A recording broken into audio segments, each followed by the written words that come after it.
ఎమ్మెల్యేల ఫిరాయింపు కేసులో supreme court జడ్జిమెంట్ను స్వాగతిస్తున్నట్లు BJP MP Raghunandan Rao తెలిపారు.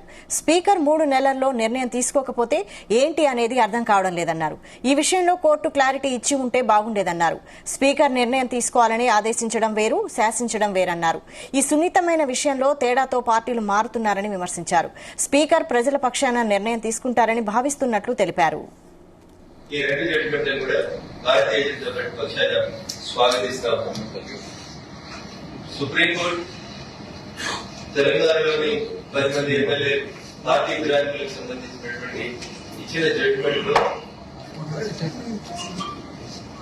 స్పీకర్ గారికి నిర్ణీతమైనటువంటి సమయాన్ని ఇచ్చి ఆ సమయం లోపల డిసిషన్ తీసుకోవాలని చెప్పడం జరిగింది. ఒకవేళ తీసుకోకపోతే ఏంటి అనే ప్రశ్నకి మళ్ళీ సుప్రీంకోర్టుకి మళ్ళీ పోల్చినటువంటి పరిస్థితి. There is a little bit ambiguity, but we welcome the decision of the Honorable Supreme Court, and we hope that Speaker will take an appropriate decision within the stipulated period of 3 months.